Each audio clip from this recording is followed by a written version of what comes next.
चालू कर।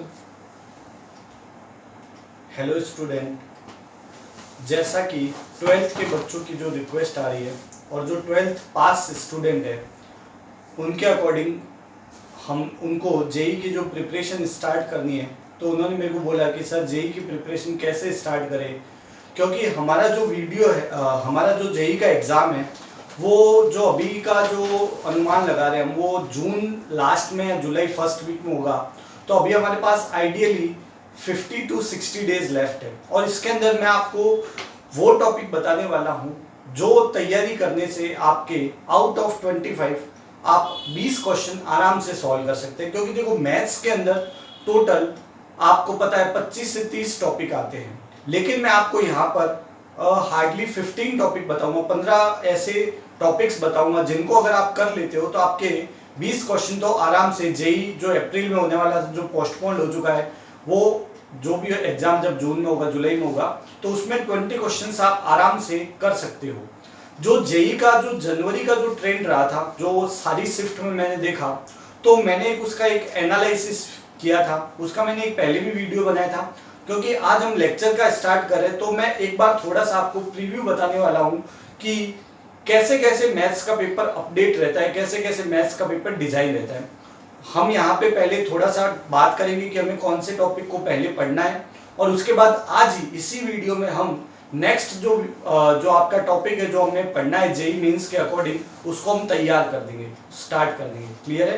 तो स्टार्ट करते हैं। अगर मैं जेई मेंस की बात करूं, जेई मेंस जनवरी वाले की बात करूं जो जनवरी में हुआ था उसकी अगर बात करूं तो इसके अंदर जो मेनली क्वेश्चन पूछे गए थे जैसे कैलकुलस, कैलकुलस जो टॉपिक है यह आपके 36% इसके क्वेश्चन आए थे। यानी कि हर शिफ्ट में यहां से आपके 8 to 10 क्वेश्चन पूछे गए। इसके अंदर भी आपको कौन से टॉपिक पढ़ने हैं वो मैं आपको बताऊंगा। तो कैलकुलस सबसे इंपॉर्टेंट और सबसे बड़ा एरिया है जहां पे आपको स्टार्ट करना है और मेरा जो वीडियो का स्टार्टिंग होगा मैं कैलकुलस के टॉपिक से ही स्टार्ट करूंगा। हिंदी में इसको बोलते हैं कलन, जो कलन के टॉपिक है जो 12th के अंदर मेनली आते हैं, 12th के अंदर आते हैं। फिर आपके एल्जेब्रा जिसको हम बीजगणित बोलते हैं, यह आपके 32% जो इसका सबसे सेकंड ज्यादा वेटेज रहा है बीजगणित का, जो 11th और 12th में मिक्स होके आती है, यह सेकंड नंबर पे पूछा जाता है बीजगणित। उसके बाद अगर मैं बात करूं कैलकुलस हो गया, एल्जेब्रा, उसके बाद वेक्टर एंड 3D, इनके 3 से 4 क्वेश्चन पूछे जाते हैं, 1-2 क्वेश्चन इसके, 1-2 क्वेश्चन इसके। तो ये आपका मोस्ट प्रोबेबल 8% का रहता है इसका वेटेज। इसके अलावा अगर मैं बात करूं coordinate geometry, coordinate geometry, coordinate geometry, इसका आपके 12% वेटेज रहा था जनवरी के एग्जाम में और ये हर बार का ट्रेंड है जो आपको पढ़ना होगा। इसके अलावा आपको मैथमेटिकल रीजनिंग एंड स्टैटिस्टिक्स के जो टॉपिक है ये आपके 4% में पूछे गए, मतलब 1 या 2 क्वेश्चन यहाँ से पूछे गए हैं। क्लियर है? और ट्रिग्नोमेट्री का डायरेक्ट क्वेश्चन नहीं आता, लेकिन इन सब में ट्रिग्नोमेट्री का यूज आता है, तो आपको ट्रिग्नोमेट्री के भी क्वेश्चंस करके जाना है। यहाँ पर कैलकुलस में आपको कौन कौन से टॉपिक देखने हैं वो मैं आपको बता देता हूं। यहाँ पे आपको लिमिट से स्टार्ट करना है, लिमिट देखना है, कंटिन्यूटी देखना है, कंटिन्यूटी, डिफरेंशियबिलिटी, इनमें से यह जो यूनिट है इसमें से लिमिट को सबसे पहले स्टार्ट करेंगे, इसी के सबसे ज्यादा क्वेश्चन पूछे जाते हैं।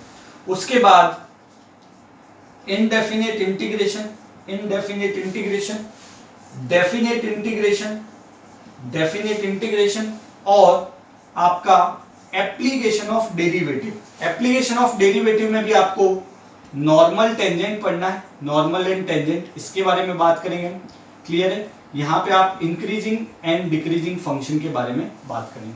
तो हमें यहाँ पर ये वाला पहले कवर करना है, इनडेफिनेट इंटीग्रेशन, डेफिनेट इंटीग्रेशन और एओडी। तो कैलकुलस में से मैं केवल आपको 4 टॉपिक बता रहा हूँ जो आपको पढ़ने हैं। आपको लिमिट पढ़नी है पहले, जो मैं 14 टॉपिक्स बताऊंगा जिससे 20 क्वेश्चंस आने वाले हैं। लिमिट पढ़ेंगे आप, यहाँ से कैलकुलस उठाओगे, लिमिट को पढ़ लोगे, इनडेफिनेट इंटीग्रेशन को, डेफिनेट इंटीग्रेशन को और एप्लीकेशन ऑफ डेरिवेटिव्स को पढ़ेंगे। और मेरा वीडियो लेक्चर भी इसी हिसाब से चलता रहेगा। अलजेब्रा के अंदर आपको क्या क्या पढ़ना है, आपको यहाँ पे कॉम्प्लेक्स नंबर पढ़ना है, बहुत ही सिंपल टॉपिक है कॉम्प्लेक्स नंबर, और यह इसके क्वेश्चन पूछे जाते हैं। आपको बाइनोमियल थ्योरम पढ़ना है, बाइनोमियल थ्योरम पढ़ना है यहाँ पर, जिसके क्वेश्चन पूछे जाते हैं। यहाँ पर आपको very very important and very simple topic matrix पढ़ना है और डिटर्मिनेंट पढ़ना है, डिटर्मिनेंट्स पढ़ लेना। क्लियर है? तो यहां से मैंने आपको 4 टॉपिक बताए, यहाँ पे बहुत सारे टॉपिक आते हैं, मेरे को पता है, आपको भी पता है, लेकिन आपको जेई मेंस जो होने वाला है उसके यहाँ से आपको केवल ये 4 टॉपिक सबसे पहले पढ़ने, क्योंकि यहाँ से क्वेश्चन आपके बनते हैं। इसके 1-2 क्वेश्चन आगे यहाँ से हर शिफ्ट में क्वेश्चन पूछे जाते हैं और पूछे भी जाएंगे आने वाले दिनों में जब आपका पेपर होगा। तो ये टॉपिक यहाँ पे पढ़ने, तो मैंने आप भैया तक आपको 1 2 3 4 5 6 7 8 टॉपिक बताए, और यकीन कीजिए यहाँ पे आपके 12 से 14 क्वेश्चन, 12 to 14 क्वेश्चंस कवर हो चुके हैं। वेक्टर और 3D में से आपको वेक्टर जो टॉपिक है आपका और जो 3D टॉपिक है ये आपको केवल और केवल एनसीईआरटी से पढ़ना है, एनसीईआरटी से सॉल्व कर लेना है, आपका क्लियर हो जाएगा जेईई मेंस के हिसाब से। क्लियर है? मैं आपको पूरा रिव्यू बता रहा हूं कि किस हिसाब से आपको पढ़ना है और किस हिसाब से प्रिपरेशन करके जानी है। क्लियर है? कोऑर्डिनेट ज्योमेट्री की अगर मैं बात करूं तो यहां पर कोऑर्डिनेट ज्योमेट्री की बात करूं तो यहां पर आपको सबसे पहले पॉइंट पढ़ना है, पॉइंट के बारे में पढ़ोगे आप, पॉइंट पढ़ेंगे, यहां पे आप स्ट्रेट लाइन पढ़ेंगे, स्ट्रेट लाइन पढ़ेंगे। उसके बाद जो कॉनिक सेक्शन आता है उसके अंदर आपको क्या पढ़ना है, इसके अंदर भी आपको पता है सर्कल आता है, हाइपरबोला, पैराबोला, एलिप्स वगैरह आता है। यहां पे केवल आपको सर्कल पढ़ना है और पैराबोला ज्यादा पढ़ना है, क्योंकि इसी के क्वेश्चन पूछे जाते हैं। तो यहाँ पे 2 टॉपिक और बता दिए मैंने, 9 10 11 12, और ये इसका कॉनिक सेक्शन में ये 2 टॉपिक आपको पढ़ना है 13। और जो 14 नंबर पे आता है mathematical reasoning, mathematical reasoning and statistics, तो मैं यहाँ पर आपके सामने 14 टॉपिक्स लेके आया हूँ जो आपके 20 क्वेश्चंस को कवर कर देंगे जेईई मेंस के अंदर। मैं आपको ऐसा नहीं कह रहा कि आप केवल यही 14 पढ़ के जाओ, लेकिन अगर ये 14 टॉपिक, अगर आपके पास टाइम कम है, अगर आपने अपनी प्रिपरेशन को स्टार्ट नहीं किया, जो 12th के बच्चे जो 12th बोर्ड में बिजी थे, उसके बाद लॉकडाउन में उन्होंने जो रेस्ट कर लिया, जो भी उन्होंने अपना टाइम किल किया है, अगर आपको वापस से तैयारी स्टार्ट करनी है तो आप यहाँ से तैयारी स्टार्ट कर सकते हो। और जो जनवरी में जिन बच्चों ने जेईई मेंस का एग्जाम दिया, जिनके थोड़े कम परसेंटाइल रह गए हैं, जो 70-80 परसेंटाइल पे रुक चुके हैं, उनको भी मैं बताना चाहता हूं कि आपको अगर रिवीजन करना है तो आप पहले इन 14 टॉपिक्स का रिवीजन कीजिए, आपको बेनिफिट मिलेगा, आपके मैक्सिमम क्वेश्चन यहीं से पूछे जाते हैं। और ये जो मैंने आपको एनालिसिस बताया ये जनवरी के हिसाब से बताया, और थ्रू आउट मैंने सारे मेंस के पेपर देखे, तो इन टॉपिक्स का हमेशा बोलबाला इसके अंदर पेपर्स के अंदर रहता है। तो आप क्या कीजिए, पहले कॉपी पेन को उठाइए, नोट कर ले, पॉज करके इसको नोट कर ले, और हम आज ही यहाँ से स्टार्ट करेंगे। लिमिट्स जो टॉपिक है इससे आज से ही हम इसको स्टार्ट कर देंगे। क्लियर है? तो पॉज करके इसको नोट करेंगे। क्लियर बेटा? तो हम स्टार्ट करते हैं। और हाँ, ये वीडियो लेक्चर जो हम लिमिट स्टार्ट कर रही है 11th वाले बच्चों के लिए भी इंपॉर्टेंट है, क्योंकि 11th के अंदर उनके लिमिट्स का टॉपिक आता है। जो बच्चे 11th में जो अपना जेईई प्रिपरेशन स्टार्ट कर रहे हैं वो भी इस वीडियो को देख सकते हैं, जो 12th में वो भी इस वीडियो को देख सकते हैं, और जो तैयारी कर रहे हैं उनके लिए तो उनको देखना ही है ये वीडियो। क्लियर है? तो हम आगे बढ़ते हैं अपने वेरी फर्स्ट टॉपिक के साथ, रिवीजन के लिए स्टार्ट कर रहे हैं लिमिट का टॉपिक। हमारा सबसे पहला जो टॉपिक है उसको हम स्टार्ट करते हैं। टॉपिक का नाम है लिमिट, हिंदी में बोला जाता है इसको सीमा। क्लियर है ये वाली बात? लिमिट क्या होता है, जैसे जो बच्चे पढ़ चुके हैं उनके लिए, क्योंकि ये जेईई की क्लास है तो हम सीधा स्टार्ट ही करते हैं। बेसिक आपको पता है, लिमिटिंग वैल्यू एक चीज आता है, एक पॉइंट आता है कि what is the limiting value of given function, किसी भी फंक्शन की लिमिटिंग वैल्यू क्या होती है। तो सबसे पहले मैं यहाँ पे लिमिटिंग वैल्यू के बारे में बताना चाहता हूँ। लिमिटिंग वैल्यू का मतलब होता है कि किसी भी फंक्शन का अप्रोक्सीमेट वैल्यू ही उसकी लिमिटिंग वैल्यू होता है, वो उसका एग्जैक्ट वैल्यू नहीं होता, वो उसके नेबरहुड पॉइंट्स पे गिना जाता है। क्लियर है? जैसे मान लो मैं आपको इसको किस तरीके से किया जाता है, किसी भी फंक्शन की लिमिट एग्जिस्ट करती है, सबसे पहला पॉइंट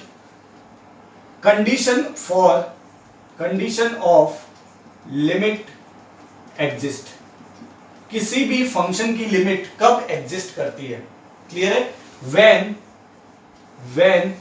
LHL बराबर RHL, ये सब आप पढ़ चुके हो, जब लेफ्ट हैंड लिमिट और राइट हैंड लिमिट बराबर हो जाती है। लेकिन यहाँ पे एक सबसे इंपॉर्टेंट पॉइंट है कि इनका जो वैल्यू है ये आपका फाइनाइट होना चाहिए, फाइनाइट वैल्यू होना चाहिए यहाँ पे, क्लियर है। LHL के बारे में बोला जाता है limit x tending to a negative, किसी भी पॉइंट के नेगेटिव में वैल्यू फंक्शन की, वो आपका LHL होता है। Limit x tending to a positive, function के लिए उस पॉइंट के पॉजिटिव का जो पार्ट होता है वो RHL होता है, जो नेगेटिव का पार्ट होता है वो आपका LHL होता है, क्लियर है। तो हम आगे बढ़ते हैं, एक ग्राफ के माध्यम से इस क्वेश्चन को समझ पाते हैं कि इस चीज का मतलब क्या है, इस चीज का मतलब क्या है। तो देखते हैं, यह है कंडीशन ऑफ लिमिट एग्जिस्ट, किसी भी फंक्शन की लिमिट कब एग्जिस्ट करती है, तो उसके लिए ये आपको ध्यान में रखना होगा। अब हम यहाँ पर एक ग्राफ का क्वेश्चन करते हैं, फिर उसको देखते हैं। जैसे मान लो यहां पर एक ग्राफ बनाया गया है,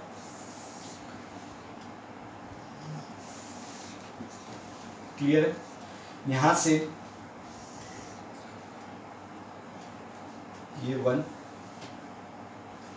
यहां पे ये 1, फिर यहां से, फिर यहां से ये आपका 1 हो गया, ये आपका 2 हो गया, ये आपका 3 हो गया, ये आपका 4 हो गया, ये आपका जो पॉइंट है ये आपका 2 हो गया।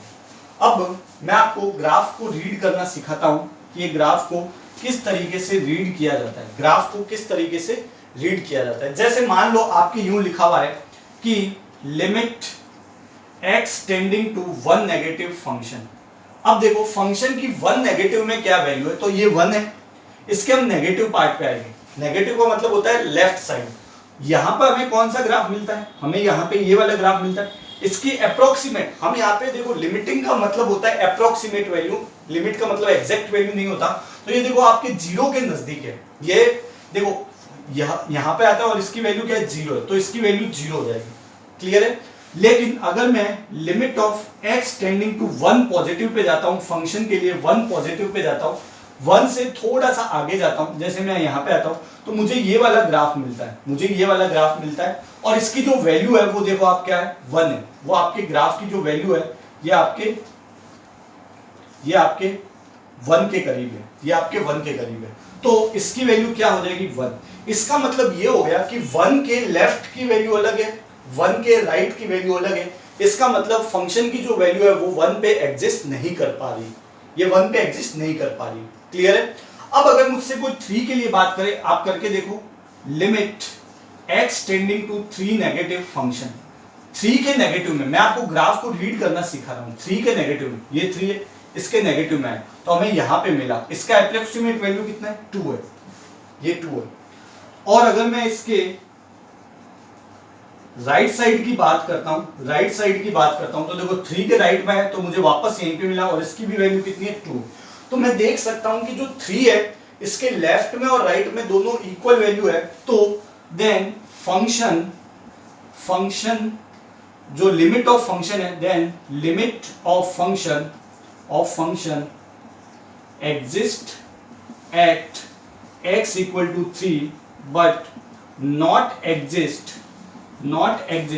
एट x इक्वल टू 1 पर वो एग्जिस्ट नहीं कर रही है, लेकिन वो 3 पर एग्जिस्ट कर रही है। तो मैंने जो डेफिनेशन दी है उसको मैं इस ग्राफ के हिसाब से आपको एक्सप्लेन कर सकता हूं, और जेईई मेंस के अंदर आपको ग्राफ रीड करना आना चाहिए, क्लियर है ये वाली बात। तो आप ये ग्राफ नोट कर सकते हो, आप 2 पे वैल्यू चेक कर सकते हो। आप मेरे को बताओगे क्या 2 पर, क्या यह वाली वैल्यू 2 नेगेटिव फंक्शन के लिए और 2 पॉजिटिव फंक्शन के लिए, क्या ये 2 पे एग्जिस्ट कर रही है या नहीं कर रही है। आप 4 पे बता सकते हो मेरे को एग्जिस्ट कर रही है या नहीं कर रही है, तो आप चेक कर सकते हो। 2 पर अगर आप देखोगे तो यहाँ पे भी 1 है और राइट में भी 1 है।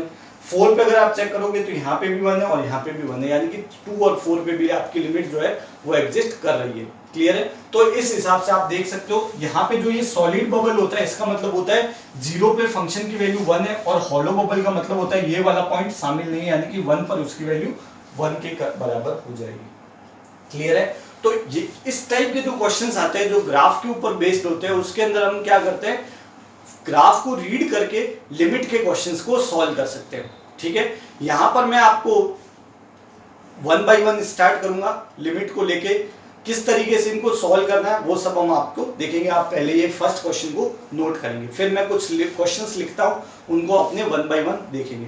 पॉज करके आप इसको नोट कर सकते हो। तो हमारे पास जो पूछा जाता है, जो क्वेश्चन पूछा जाता है वो आता है कि what is the limiting value. ठीक है, तो किसी भी लिमिट को फाइंड आउट करने के हमारे पास बहुत सारे तरीके होते हैं, मैं उसी तरीके पे जोर डालूंगा जो क्वेश्चंस आपके पूछे जा सकते हैं। तो सबसे पहला जो आता है वो आता है आपका एल्जेब्रिक लिमिट। एल्जेब्रिक लिमिट, बीजगणितीय सीमा। बीजगणितीय सीमा, इसके बारे में देखते हैं। बीजगणितीय सीमा में क्या होता है, जैसे आपके पास क्वेश्चन आया limit x tending to 2 x square minus 5x plus 6 upon x minus 2। आपको इसका वैल्यू बताना है कि इसका वैल्यू क्या रहा होगा। तो अगर आप इसको x की जगह पे 2 पुट करते हो तो देखो क्या होगा। आपने यहाँ पे 2 पुट किया, 2 की पावर 2 4 प्लस 6 10, ये ऊपर 0 हो गया और नीचे भी 0 हो गया, ये 0 बाई 0 का फॉर्म हो गया। क्लियर है? अगर जो बच्चों को पता नहीं है कि मैथ्स के अंदर 7 इनडिटर्मिनेंट टर्म होती है जिनके बारे में हमें पता नहीं है, अनिर्धारित रूप होते हैं, वो कौन कौन से होते हैं?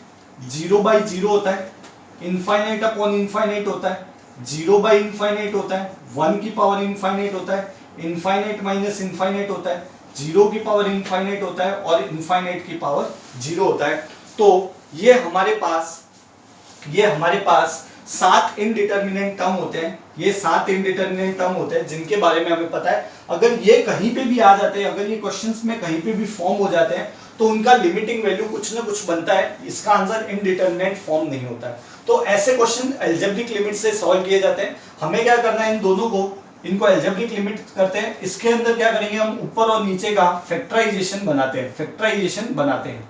तो इसका फैक्टराइजेशन करते हैं तो x माइनस 3 x माइनस 2, ये इस तरीके से हो गया, upon x minus 2। x minus 2 से x माइनस 2 सॉल्व हो गया। अब अगर आप 2 रखते हो तो आपको कोई दिक्कत नहीं है, 2 माइनस 3 दैट इज माइनस 1।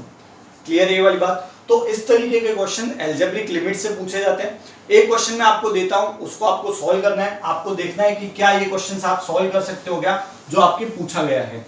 ठीक है, क्वेश्चन है आपके पास, क्वेश्चन है, ऐसे क्वेश्चंस आपके पूछे जाते हैं। Limit x tending to pi by 4, x tending to pi by 4 1 minus cot cube x upon 2 minus cot x, 2 minus cot x minus cot square x। Clear है? आपको ये वाला क्वेश्चन करके देखना है कि क्या ये क्वेश्चन आप सॉल्व कर सकते हो या नहीं कर सकते हो। cot क्यूब x होगा, यहाँ पर cot क्यूब x होगा। तो ये क्वेश्चन सॉल्व करना है। इसके लिए मैं आपको हिंट क्या दे रहा हूं, आप इसमें cot x की जगह पे t पुट कर सकते हो, cot x की जगह पे t पुट कर सकते हो। तो क्या हो जाएगा, यहाँ पर जब आप यहाँ पे t पुट करोगे तो जब x की वैल्यू पाई बाई 4 थी तो t की वैल्यू 1 की तरफ जाएगी। तो आपका क्या हो जाएगा, limit t tendings to 1 minus T cube upon 2 minus T minus T cube, 2 minus T minus T cube. Clear है? तो अब आपको इसको एल्जेब्रिक लिमिट के हिसाब से सॉल्व करना होगा और इसको देखना होगा। आप इसको सॉल्व करेंगे, मैं आपको लास्ट में आंसर बता दूंगा। पॉज करके इस वीडियो को नोट करें और इस क्वेश्चन को सॉल्व करने की कोशिश करें। अब बच्चों के डाउट आ रहा होगा कि सर इसका आपका फैक्टराइजेशन किस तरीके से होगा, तो हम इसको देखते हैं कि इसका फैक्टराइजेशन किस तरीके से होगा। Limit t minus t tending to 1 मैं इसमें से माइनस कॉमन लूंगा और इसमें से भी माइनस कॉमन लूंगा, तो यहाँ पे हो जाएगा t minus 1 T square plus T plus 1। आप समझ सकते हो मैंने ये किस तरीके से लिखा है। यहाँ पे माइनस कॉमन लेते ही क्या हुआ, टी क्यूब माइनस 1 हो गया, एक्स क्यूब माइनस 1 का हो गया, और नीचे क्या हो जाएगा T minus 1 T square plus T plus 2। अब आप सोच रहे होंगे कि ये वाला टर्म मैंने कैसे लिखा है। देखो अगर आप इसमें से भी माइनस दोनों में से कॉमन लेके कट जाएगा, इस चीज का T cube plus T minus 2, इसका अगर फैक्टराइजेशन करूं तो मैं इसका फैक्टराइजेशन इस तरीके से लिख सकता हूं, इसका फैक्टराइजेशन इस तरीके से लिख सकता हूं। आपको ये करने की आदत डालनी हो। अब यहाँ पे t माइनस से कैंसिल आउट हो गया, यहाँ पे अगर मैं 1 पुट कर दूंगा तो ऊपर 3 आ जाएगा, यहाँ पे पुट करूंगा तो नीचे 4 आ जाएगा, तो इसका जो आंसर होगा वो 3/4 हो जाएगा। इस तरीके के क्वेश्चंस आपको पूछे जाते हैं। एक क्वेश्चन है जो मैं आपको होमवर्क में दे देता हूँ, जो आपको करना है, जो आपको करके देखना है। एक क्वेश्चन है x की power 4 limit x tending to 1 x की power 4 minus 3x plus 2 upon x की पावर 5 माइनस 4x प्लस 3। इस तरीके के क्वेश्चंस करने की आदत डालनी होगी। ये वाले क्वेश्चंस जेईई मेंस में पूछे जाते हैं, तो आप पॉज करके इसको नोट कर सकते हैं और इस क्वेश्चन को करने की कोशिश करेंगे। तो हम यहाँ पर सेकंड टाइटल स्टार्ट कर रहे हैं, सब्स्टिट्यूशन। आपके जब आपका रूट आ जाए स्क्वायर रूट वाले, उनको किस तरीके से किया जाता है। तो जैसे मान लो ये क्वेश्चन है, अब अगर आप x की वैल्यू को 0 रखते हैं तो देखो क्या होगा, यहाँ 0 रखा, यहाँ 0 रखा, यहाँ 0 रखा, तो आप देख सकते हो यहाँ पर 0/0 का फॉर्म जनरेट हो गया। जब भी 0/0 का फॉर्म जनरेट होता है तो इसका मतलब होता है कि इसका आंसर कुछ ना कुछ होगा। जब इनडिटरमिनेट फॉर्म आता है तो इसका आंसर कुछ ना कुछ होगा। अब देखो यहाँ पर हम फैक्टराइजेशन नहीं जानते, जैसे पिछले क्वेश्चंस में हम फैक्टराइजेशन करते थे, इस क्वेश्चन में हम फैक्टराइजेशन नहीं जानते। तो जब भी रूट आता है तो हमें क्या करना होता है, जैसे देखो यहाँ पे डिनोमिनेटर में रूट है तो हम इसका क्या करेंगे, डिनोमिनेटर का रेशनलाइजेशन करेंगे। अगर यहाँ पर दोनों जगह पे है तो हम इसका न्यूमरेटर का भी करेंगे और डिनोमिनेटर का भी करेंगे। तो हम ये वाला सॉल्यूशन देखते हैं किस तरीके से इसको करना है। ये क्वेश्चन है limit x tending to 0 x upon root of 5 minus x plus, sorry बीच में माइनस है, रूट ऑफ 5 प्लस एक्स। अब हम यहाँ पे रेशनलाइजेशन किस तरीके से करेंगे, यहाँ पे जो यहाँ नेगेटिव है तो उसके अपोजिट साइन का यहाँ पर मल्टीप्लाई और डिवाइड कर देंगे, माइनस है तो यहाँ पे प्लस हो जाएगा, अपॉन रूट में 5 minus x plus root of 5 plus x. अब देखो ऊपर तो कोई फर्क नहीं पड़ेगा, लेकिन नीचे क्या हो जाएगा, देखो लिमिट x टेंडिंग टू 0, ऊपर तो ये टर्म्स आपका एज इट इज रह जाएगा, रूट ऑफ 5 प्लस एक्स। नीचे क्या होगा, देखो a minus b a plus b, तो ये आपका हो जाएगा a square minus b square. तो इसका स्क्वायर किया 5 माइनस एक्स, इसका स्क्वायर किया बीच में माइनस 5 प्लस एक्स। आप देख सकते हो यहाँ पर ये 5 और ये 5 आपका कैंसिल आउट हो गया, आपका रह गया limit x tending to 0 x root of 5 minus x plus root of 5 plus x upon minus 2x। ये माइनस का x और ये माइनस का x, x से x सॉल्व हो गया, जिसके कारण दिक्कत आ रही थी। अब आप x की वैल्यू अगर 0 रखते हो तो आपका क्या बन जाएगा, यहाँ पे रूट 5 और यू रूट 5, 2 रूट 5 और नीचे आपका 2, बीच में माइनस, ये 2 से 2 सॉल्व हो जाएगा तो आपका आ जाएगा माइनस का रूट 5, आपका आंसर आ जाएगा। ये क्वेश्चन आप इसी तरीके से कर सकते हो जिसके अंदर आपको रेशनलाइजेशन करना है। क्लियर है, तो ये आप मेरे को सॉल्व करके व्हाट्सएप पे इसका आंसर भेज सकते हो। अभी पॉज करके इसको नोट करेंगे। तो हम एक नया टाइटल देखते हैं, जब लिमिट आपकी इनफाइनाइट की तरफ हो तो उसको किस तरीके से किया जाता है। देखो जब भी आपको पता है कि लिमिट आपकी इनफाइनाइट की तरफ होती है तो उसमें से x की जो हाईएस्ट पावर है उसको कॉमन ले लेते हैं। तो किस तरीके से किया जाएगा, देखें x की पावर को कॉमन लेना है, limit x tending to infinite, यहाँ से x की पावर को बाहर निकाला तो इसकी 40 पावर है तो ये 40 पावर बाहर आ गई, यहाँ पे बन गया 1 माइनस 3/x की पावर 40। यहाँ पर x को बाहर निकाला तो उसकी 10 पावर बाहर आएगी तो x की पावर 10 यहाँ पे बन गया 5 प्लस 1/x की पावर 10। यहां से x को बाहर निकाला तो देखो x स्क्वायर बाहर आएगा, जो भी x की पावर है वो बाहर आती है, x स्क्वायर इसकी पावर 25 है, तो यहाँ पे x की पावर 50 बाहर आएगी, तो यहाँ बन जाएगा 3 माइनस 2/x स्क्वायर की पावर 25। क्लियर है? अब देखो x की पावर 40, x की पावर 10, तो ये x की पावर 50 हो जाएगा, तो ये x की पावर 50 से कैंसिल हो गया। अब आप x को अगर इनफाइनाइट पुट करते हो तो यहाँ पे इनफाइनाइट पुट करोगे, ये वाला टर्म्स आपका 0 हो जाएगा, ये वाला टर्म्स आपका 0 हो जाएगा और ये वाला टर्म्स आपका 0 हो जाएगा। तो आपका क्या बचेगा, देखो 1 की पावर 40 1 ही होता है, 5 की पावर 10 अपॉन यहाँ पे हो जाएगा 3 की पावर 25, 3 माइनस 0 3 की पावर 25, ये इसका आंसर हो जाएगा। क्लियर है? तो ये वाला क्वेश्चन आप पॉज करके नोट कर सकते हो। तो यहाँ पे कुछ क्वेश्चंस हैं जो आप प्रैक्टिस कर सकते हो। ये मेरा फर्स्ट वीडियो था लिमिट को लेके, मैंने आज यहाँ पे पूरे बेसिक क्वेश्चंस को रखा है। कल से जो मेरे वीडियो आएंगे उसमें जेई मेंस और जो 12th बोर्ड में जो भी जेई मेंस की प्रिपरेशन कर रहे हैं उनके लिए रहेगा। तो ये मेरा एक नया प्लेलिस्ट लगेगा कोचिंग की, जो अपना यूट्यूब चैनल है उसके अंदर, तो आप वहाँ पे मिशन जेई या जेई मेंस के इस नाम से आपकी प्लेलिस्ट होगी, उसमें मेरे मैथ्स के वीडियोस आएंगे जिसमें आप अपनी तैयारी कर सकते हो। जो मैंने 14 टॉपिक्स डाले हैं उन्हीं की पहले मैं प्रिपरेशन करवाऊंगा ताकि आप जेई में ज़्यादा से ज़्यादा का स्कोर कर सकें। मेरी वीडियोस को सबसे पहले प्राप्त करने के लिए आप अपने जो हमारा कोचिंग का यूट्यूब चैनल है रिवॉल्यूशन अ कैरियर इंस्टीट्यूट कोचिंग का, आप यूट्यूब पे जाके रिवॉल्यूशन ए कैरियर इंस्टीट्यूट इस नाम से हमारा YouTube चैनल है कोचिंग के नाम से। इसमें आप अगर जाओगे तो इसमें 12th के वीडियोस, 10th के वीडियोस और नीट के जेई के सारे वीडियोस आपको 1 बाय 1 मिलने लग जाएंगे। क्योंकि आपको पता है लॉकडाउन चल रहा है, तो हमारे पास एक बहुत बड़ा सेटअप नहीं है। हम जिस हिसाब से बच्चों के कॉल्स आ रहे हैं हमारे पास, तो हमारे पास जो भी सेटअप अवेलेबल है हम उसी के हिसाब से आपको देने की कोशिश कर रहे हैं। तो आप भी थोड़ा कोऑपरेट करें। वीडियो क्वालिटी को लेके मेरे को पता इश्यू आ सकता है क्योंकि हम मोबाइल से शूट कर रहे हैं, तो आप अपना जो भी सेटिंग है उसमें जाके 480p में देखें। कोई डाउट आए तो मैं अपना जो नंबर है, जो ये मेरा नंबर है 9680906899, ये मेरा व्हाट्सअप नंबर है, इस पर आप कॉल कर सकते हैं। व्हाट्सअप को उसमें आप अपने डाउट पूछ सकते हैं, कोई मटेरियल की ज़रूरत हो तो आप उससे ले सकते हैं। तो आगे के वीडियो में मिलते हैं। Thank you.